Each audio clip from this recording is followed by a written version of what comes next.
Hi there, I'm just a little cat trying to reach my first 1,000 subscribers. It's free. Just click subscribe right under this video. It would mean the world to me. I always thought there were unspoken rules in life, lines you simply don't cross, even if you're selfish, even if you're bitter, even if deep down you resent someone for having something you think should have been yours. One of those lines, at least in my mind, was this: you don't hijack someone's wedding.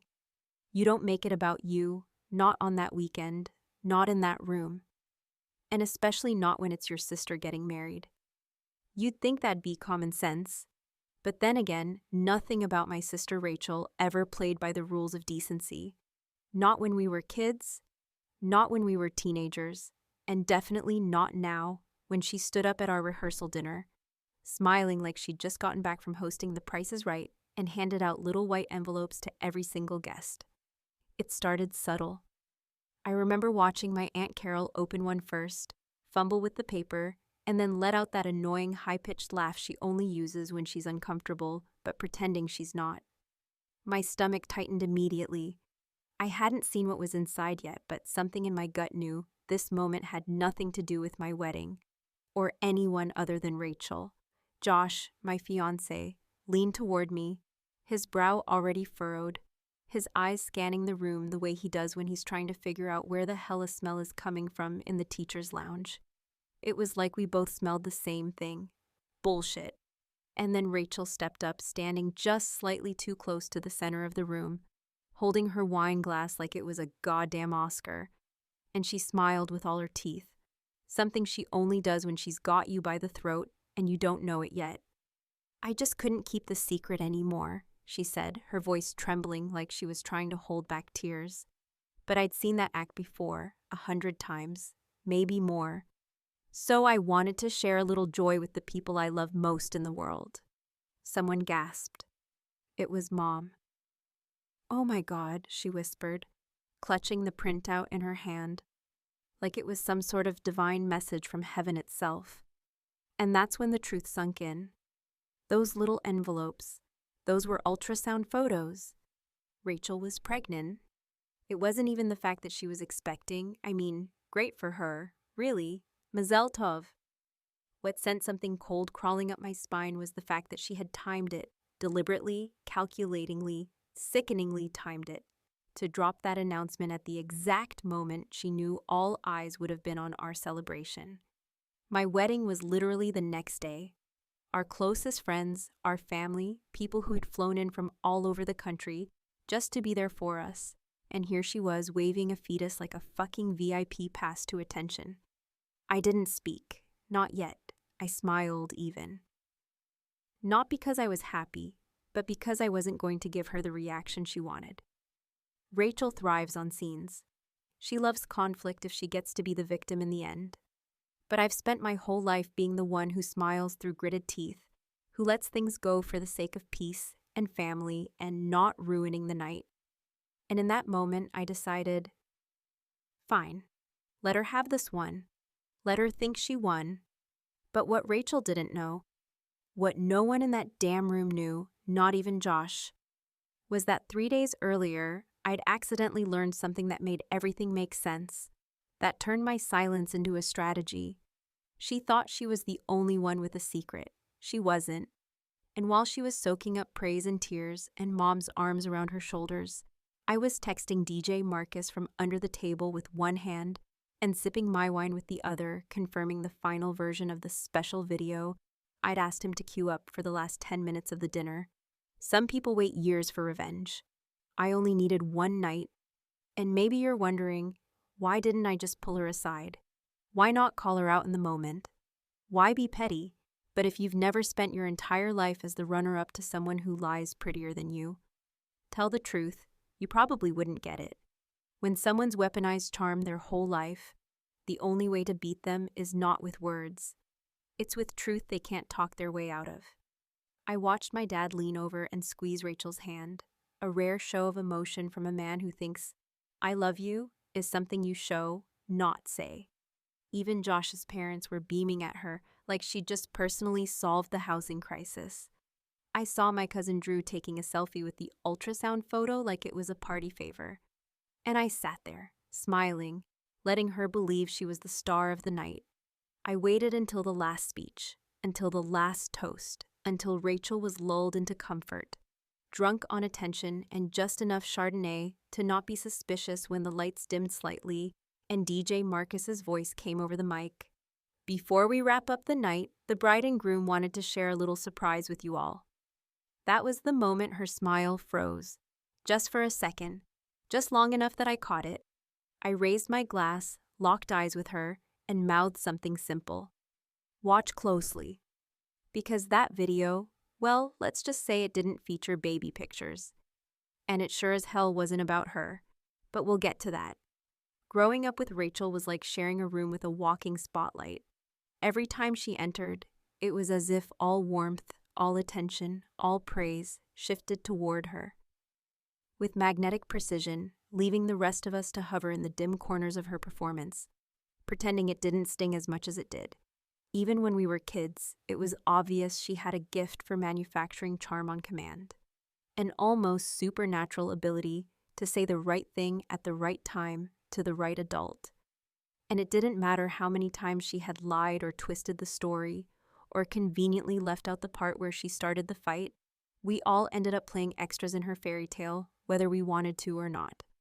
I remember one particular evening when we were maybe 10 and 13, respectively, and she'd smashed Mom's antique perfume bottle in our shared bathroom because she was furious I had gotten to wear the new dress to church instead of her. She'd locked herself in the room afterward, waited until our parents came running, then opened the door with her cheeks already wet and her lower lip trembling, saying she'd accidentally knocked it over while reaching for a towel to help me clean up the mess I'd supposedly made. I didn't stand a chance. I was grounded for 3 days. She got frozen yogurt. That moment was small, insignificant on paper, but it was the blueprint for everything that followed over the next 2 decades. A masterclass in blame deflection, image control, and most of all, exploiting our family's unwillingness to question the version of reality that Rachel presented with tears and timed silence. Our mother, who is the kind of woman who believes the truth is usually somewhere in the middle, made a habit of balancing every confrontation with an exhausting sermon on forgiveness, never quite realizing that this balancing act only ever served the one who was playing dirty to begin with. In high school, Rachel got caught stealing makeup from a department store in the next town over. A huge deal at the time, especially since she'd dragged along 2 other girls who got suspended because of it. She came home, cried in Mom's lap, said she was pressured into doing it, that she just wanted to fit in, and wouldn't you know it, by the following weekend she was out shopping again while I was still grounded for sneaking out to a school dance that spring. There was always this sense that no matter what she did, her intentions were what really mattered. Her heart was good, her mistakes understandable, her flaws human. Meanwhile, my every misstep was dissected for signs of rebellion or selfishness, as if I had to prove I deserved basic understanding. Even into adulthood, the dynamic didn't shift. Rachel bounced from job to job, relationship to relationship, with a kind of breezy recklessness that would have sunk me in our parents' eyes, but she always found a way to reframe in her failures into growth moments. And somehow she remained the prodigal daughter who just needed a little more time to find her way. She moved back in with our parents twice, left 2 men under suspicious circumstances, and yet every time she reappeared at family events with a new haircut or a fresh excuse, the air would crackle with excitement. "Rachel's here," someone would inevitably say, like a VIP had entered the building, and the rest of us would instinctively shrink into our seats, smiling politely while she told stories she knew we wouldn't contradict in front of company. It got to the point where I stopped trying to compete. I found stability in teaching, a man who truly loved me, and friends who didn't know her, who only knew me for me. And for the first time in my life, I felt like I wasn't orbiting someone else's solar system. And yet, even with all of that, the closer the wedding got, the more I felt that familiar tension creep in, because deep down, I knew Rachel wouldn't let the weekend pass without inserting herself into the spotlight somehow. It was almost like an itch she couldn't help scratching, a deep-seated need to ensure she remained unforgettable, even if it meant stepping on someone else's moment to get there. I remember sitting at our final dress fitting, just a week before the wedding, and watching her scroll through her phone, pausing too long at a message she didn't want me to see, and then quickly switching apps when I glanced over. There was nothing overtly suspicious, just a flicker, a micro-expression, but it lingered in my mind. She'd been weirdly interested in the guest list, asking who would be attending the rehearsal dinner, whether we had planned any videos or entertainment, as she called it, and how many people would be there exactly. I brushed it off at the time, assuming it was just her being nosy. But now, with everything that had happened, it felt more like reconnaissance. What I didn't mention back at the dinner was this. 3 nights before Rachel passed around those ultrasound photos, I received a message from one of her exes, a guy named Trent, who I hadn't seen or spoken to in almost 4 years. It came out of nowhere, completely unprompted, and started with, "Hey, I know this is random, but I thought you should know something before your wedding." He included a couple of screenshots. Nothing overtly scandalous on their own, just text between him and Rachel, timelines, mentions of dates, appointments, and something in his tone felt urgent. I called him, unsure why he would even reach out to me, but within 10 minutes, I knew 2 things. Rachel wasn't just announcing a pregnancy at my wedding. She was hiding the truth about who the father might be. Trent had doubts and receipts. I hadn't even had time to process it all before the rehearsal dinner arrived. So when Rachel stood up with those envelopes, her eyes glossy, her hand on her belly like she'd just completed a marathon of virtue, all I could think about was the way she'd manipulated us all for years. How many times she'd twisted the narrative just enough to get away with something selfish. And how this time, maybe, she'd finally crossed a line that couldn't be undone with crocodile tears and another round of fake humility. And that's when something inside me shifted, not with anger, but with absolute clarity. I realized I didn't have to expose her in a rage or scream at her in front of the guests or yank the microphone out of someone's hand.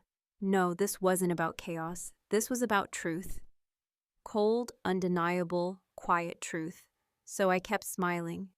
I let her soak in the applause, the congratulations, the glow of having stolen a moment that didn't belong to her. Because deep down, I knew the truth always comes out. The only question was how. And the answer, it was already in motion. If there's one thing I've learned after 3 decades of living in Rachel's shadow, it's that when someone spends their whole life perfecting the art of illusion, of performance, of selective vulnerability wrapped in just enough charm to disarm everyone in the room, they get sloppy, not because they aren't careful, but because they get too comfortable believing no one's watching closely anymore. That's what happened in the days leading up to the wedding. I wasn't looking to dig into her business or uncover some ugly secret. I was too busy writing vows, finalizing seating charts, double-checking vendor contracts, and trying to balance the quiet panic of impending marriage with the exhausting logistics of pleasing 2 families who couldn't agree on the difference between cream and ivory. If anything, I would have preferred not to be reminded of Rachel at all. But sometimes, truth has a way of shoving itself into your hands whether you're ready for it or not. It started, oddly enough, with a pair of forgotten shoes. I'd gone over to our parents' house to drop off the flower girl baskets, one of those last-minute errands that felt unnecessary, but would apparently cause World War III if left unattended. When I noticed a familiar black clutch sitting on the entryway table, slightly open, the metal clasp loose. It wasn't mine, and it definitely wasn't Mom's, unless she'd suddenly taken up a taste for faux leather and bold gold initials, so I figured it must have been Rachel's. Normally I wouldn't have touched it, but as I bent down to set the baskets on the bench, a folded piece of paper slid halfway out from the clutch, hanging there like a half-pulled card in a rigged deck. Now I didn't mean to look. I really didn't. But the moment I saw a recognizable clinic letterhead printed across the top of that page, the kind every woman knows, the kind that instantly triggers 100 assumptions, I froze. I knew that logo. I'd seen it before when a close friend miscarried years ago and showed me her appointment documentation in a moment of shared grief. The same clinic, the same font, the same solemn weight behind it. What caught me off guard wasn't just what the letter said, it was the date. Printed right there, just above the physician's name, was a line that made the breath catch in my throat. Date of conception. Estimate, February 14th. Valentine's Day. That's what it said. And here's the kicker. Rachel had told everyone very specifically that she'd found out she was pregnant on March 25th, after what she'd called a really intense weekend getaway with her current boyfriend, Mark.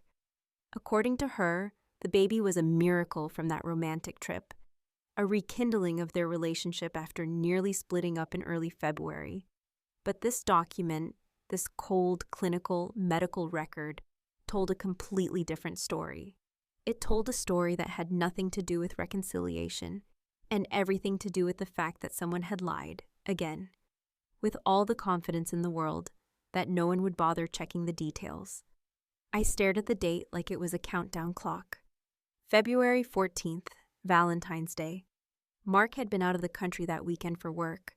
I remembered it because Rachel had come over to my place, uninvited, claiming she was just feeling lonely and wanted to crash on my couch with some wine and old rom-coms. She didn't even stay the night. She said something about meeting a friend and left around 10. And that's when my stomach dropped. Because there had been whispers before, nothing solid, nothing worth confronting. But little comments from friends of friends, vague allusions to Rachel spending time with her ex, Trent, even after the breakup. I'd always dismissed them, thought people were just recycling gossip to keep themselves entertained. But now, holding this document, the timeline unraveled right in front of me like a badly tied bow. I took photos of the paper, every corner, every line, then slid it back into her bag exactly the way I found it, careful not to leave a crease out of place. And then I did what anyone with a taste for justice and a long memory of being silenced does. I called Trent. To his credit, he didn't act surprised. If anything, he sounded tired, like a man who'd been carrying a truth no one wanted to hear and had finally been given permission to say it out loud. He didn't accuse Rachel of anything outright. He wasn't vindictive, not like me, but he confirmed enough. They'd been seeing each other casually, his words, well into February. He didn't know about Mark. He didn't know there had been an overlap, but once I told him the due date she'd been flaunting, his voice shifted, became flatter, more serious, like he'd been punched in the chest. I asked him if he wanted to come forward, to say something, to confront her. He said no. He was done. But he offered to send me everything he had. Texts, screenshots, photos, time-stamped messages. And within minutes, my inbox was filling with evidence that Rachel's fairy tale had more holes than a chain-link fence in a windstorm. At first, I didn't know what to do with all of it. It was overwhelming, dozens of little lies, each one small enough to pass under the radar on its own, but together they formed a pattern that was impossible to ignore. She hadn't just blurred the lines, she'd redrawn them entirely to suit whatever narrative made her look like the innocent, glowing mother-to-be who just happened to conceive her child during a romantic reconciliation with her current boyfriend. But the truth was messier, uglier, and far less flattering. And she was about to drop that version of herself into the center of my wedding weekend, like a grenade wrapped in pastel ribbon. That's when the idea came to me, not as a lightning bolt, but as a slow, smoldering flame. What if, instead of confronting her directly, instead of exploding in front of everyone and being labeled the jealous hormonal bride who just couldn't share the spotlight, I let the truth speak for itself? What if I gave her the exact same stage she'd stolen from me, but turned it around just enough that she couldn't escape the consequences? I called DJ Marcus, explained everything, and sent him a rough draft of the video. At first, he hesitated. He wasn't used to being part of family drama, he said. But once he saw the texts and photos and listened to the tone in my voice, he agreed to help. Not because he liked the idea of being an accomplice, but because, as he put it, if someone pulled this crap at my wedding, I'd want a front row seat to the fallout. I didn't need to scream. I didn't need to cry. I didn't need to beg for justice. I had the truth and a plan. There's something deeply poetic in a twisted sort of way about watching someone build their own pedestal out of lies, brick by brick, all while believing the ground beneath them is as solid as stone, never realizing that the whole thing is perched precariously over a sinkhole of their own making. That's how it felt, sitting at the head of the long banquet table during our wedding rehearsal dinner, surrounded by the soft clinking of glasses, the warm laughter of family members who had no idea what was coming, and the almost palpable glow radiating from Rachel as she floated from conversation to conversation like a celebrity at her own premiere. She looked untouchable, golden, revered. But the irony was this. While everyone else was raising their glasses to toast her perfect little surprise, I was quietly toasting something else entirely, the truth. And it was coming, not like a wave, but like a wrecking ball made of receipts, timestamps, and cold, factual betrayal. The plan wasn't complicated, which was part of why it was going to work. Simplicity has a way of cutting deeper than theatrics. All I needed was 10 minutes, just one quiet moment.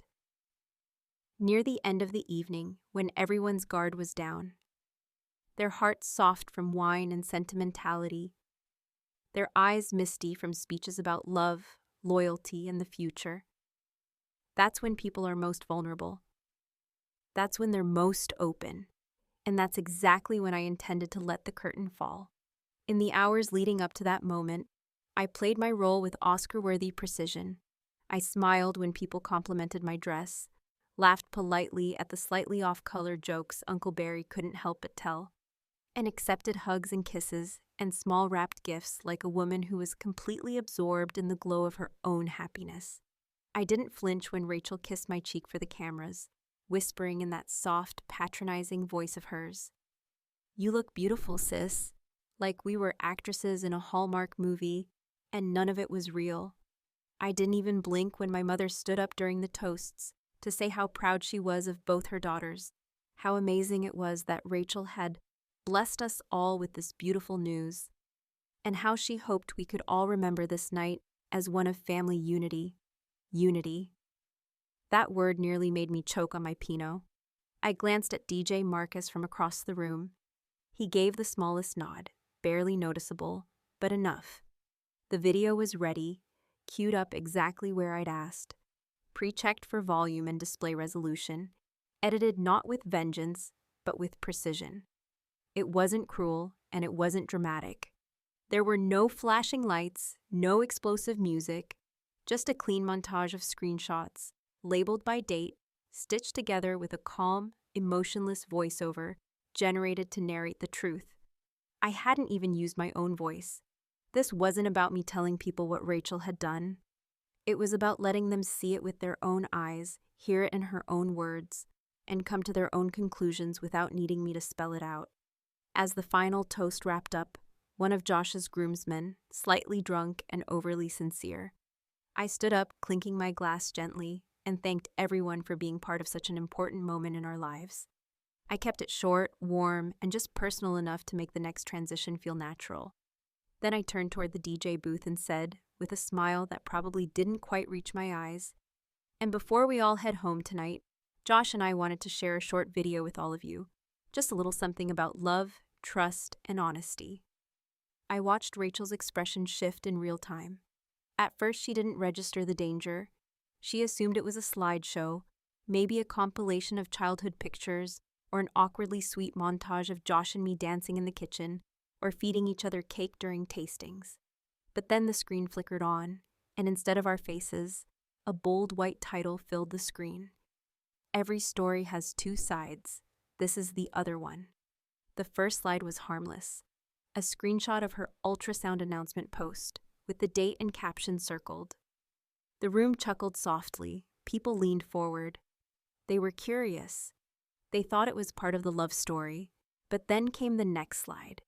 A series of text messages between Rachel and Trent, dated Valentine's Day weekend. "I miss you too," followed by a photo of wine glasses and her feet propped on a familiar couch, Trent's couch, as confirmed by the background in the next image. The room grew quiet. Not dramatically so, not instantly, but subtly, like a collective inhale that never made it to the exhale. The next few minutes played out like slow-motion theater, with each image peeling back another layer, each message undoing another seam of the version Rachel had sold everyone. A timestamp photo of Rachel standing in Trent's apartment on February 14th. a message she sent to him a week later saying, "I haven't told him yet. I don't even know how." A calendar reminder on her phone captured in a screenshot. Clinic apt Mar 10. There was no accusation, no dramatic narration, just simple statements of fact. Dates, names, photos, enough to raise eyebrows, enough to plant seeds of doubt, enough to let everyone in that room do the math and come to the realization I had already processed weeks ago. I didn't look at her during the video. I kept my eyes on the screen, or on Josh's hand, which had moved to rest gently on my thigh, a subtle reminder that I wasn't alone in this. But out of the corner of my eye, I caught it. The exact moment Rachel's face went pale, like the blood had been drained from it with a vacuum, her smile dissolving into something tight and defensive and unfamiliar. By the time the video ended, there was silence. Not the awkward kind, not the kind filled with discomfort or confusion, but the heavy kind, the kind that follows a bombshell when no one knows what to say because they're still processing what just happened. I stood, adjusted my dress, raised my glass again, and said, "To truth, may it always find its way to the surface." Some people clapped, some didn't. My mother looked stunned. My father stared into his whiskey glass like it might offer him a rewind button. Rachel didn't speak. She just sat there blinking as if trying to reboot. And in that moment, I didn't feel triumphant. I didn't feel cruel. I felt honest. Because after a lifetime of being told to be the bigger person, of swallowing every injustice for the sake of peace, of keeping secrets to avoid making a scene, I had finally chosen the one thing that couldn't be argued with, negotiated away, or twisted into something it wasn't. I had chosen the truth. And the best part? I never even raised my voice. There's a peculiar kind of silence that follows a revelation so stark, so surgically precise, that it carves open a room like a blade through fabric. It isn't the silence of politeness or confusion, but rather the heavy, airless stillness that comes when everyone suddenly realizes they've been complicit, however unknowingly, in someone else's carefully curated lie. That was the kind of silence that settled over the rehearsal dinner once the video ended. No murmurs, no clapping, no awkward laughter to ease the tension.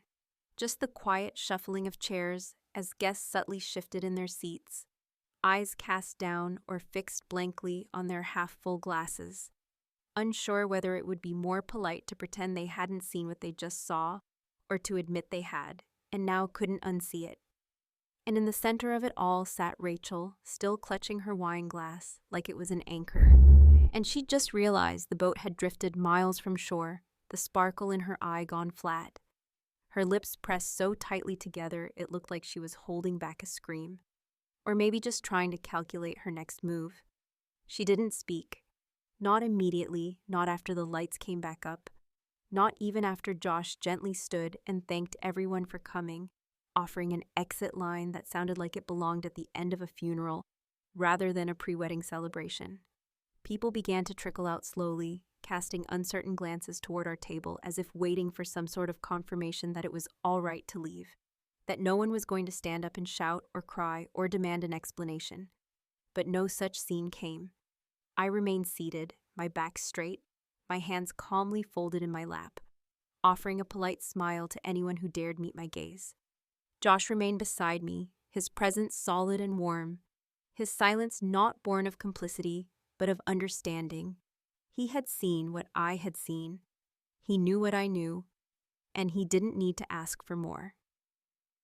When the room had emptied enough that the quiet didn't feel so crushing, Rachel finally spoke. But it wasn't an apology, nor was it an explanation. She stood abruptly, her chair scraping against the floor with a sound that made several heads turn, and said only, "Wow, so that's how we're doing this." Her voice was low but bitter, laced with the kind of disbelief that isn't about being wronged, but about losing control. I didn't rise to meet her words. I didn't argue. I simply looked up at her, letting the weight of everything she had built fall squarely on her shoulders without offering her the comfort of shared guilt. Because I wasn't guilty, not this time. For once, I hadn't swallowed my discomfort or choked on my dignity for the sake of family peace. For once, I had let the consequences fall where they belonged. Rachel didn't wait for a response. She walked out, chin high, heels clicking against the tile, with the practiced rhythm of someone who had spent her entire life mastering the art of the exit. But even that felt hollow, like a performance whose audience had finally stopped clapping. Our mother followed her, of course, because that's what she always did, muttering something about this not being the place and talking things through tomorrow, while our father stayed rooted in his seat, looking at nothing, his expression unreadable but somehow older than it had been an hour before. For the first time in my life, he didn't look at Rachel with blind affection or weary patience. He looked at her like a man seeing his daughter clearly, maybe for the first time, and not liking what he saw. In the hours that followed, I was flooded with texts, some supportive, some cautiously curious, some laced with passive disapproval disguised as concern. A few relatives reached out to say how sorry they were that things had turned out this way, as though I had spilled red wine on a white carpet instead of exposing a calculated deception. One of Rachel's friends, Marcy, the loud one who always found a way to make everything about her, sent a message accusing me of ruining a beautiful moment, as if the moment in question hadn't been stolen in the first place. I didn't respond, not because I didn't have anything to say, but because I'd already said everything that mattered without uttering more than 20 words in front of that room. Josh and I got married the next day. The ceremony was beautiful, simple, intimate, and surprisingly calm, given the emotional demolition derby that had unfolded just hours before. Rachel didn't come. Neither did our mother. There was an empty seat in the second row where they were supposed to sit, and for a brief moment, as I walked down the aisle, I wondered if I'd gone too far, if I had torched too much in the name of truth. But then I looked at Josh, and I remembered the way he'd held my hand the night before, not asking for more, but silently promising me that he understood, that he didn't need me to explain or justify or pretend, that I wasn't hurting too. And in that moment, any doubt I had burned away. Because here's the thing about revenge. It isn't always loud, and it isn't always satisfying in the way we expect it to be. It doesn't always come with applause or dramatic gasps or instant karmic justice. Sometimes, revenge is quiet. It's the moment you stop defending yourself. It's the moment you stop swallowing the discomfort of being misunderstood just to keep someone else comfortable in their lie. It's the moment you realize that telling the truth doesn't make you cruel. It makes you free. After the wedding, Rachel disappeared from the family radar for a while. I heard secondhand that she told Mark she needed space to process everything, which was code for running from the fallout she hadn't been prepared to face. Trent never went public. He didn't have to. The people who needed to see the truth had already seen it. The rest would either forget or twist it into something they could digest, as people often do. And as for me, I went on with my life. I went on with a marriage built on truth, not illusion. I went on with friendships that didn't ask me to shrink myself to keep the peace. I went on. But sometimes, late at night, I wonder what Rachel tells herself when she thinks no one is listening. I wonder if she still believes the story she sold to everyone else, or if, in the quiet corners of her mind, she replays the video and remembers how it felt to lose the room. I wonder if she regrets it, not the lie, but the fact that this time, someone was willing to hold a mirror up to it. And maybe I'll never know. Maybe that's the price of finally standing up and saying, no more. You lose things, you lose people. But what you gain, clarity, strength, peace of mind, that stays. The truth didn't make everything better. It just made everything honest. And I'll take that every time.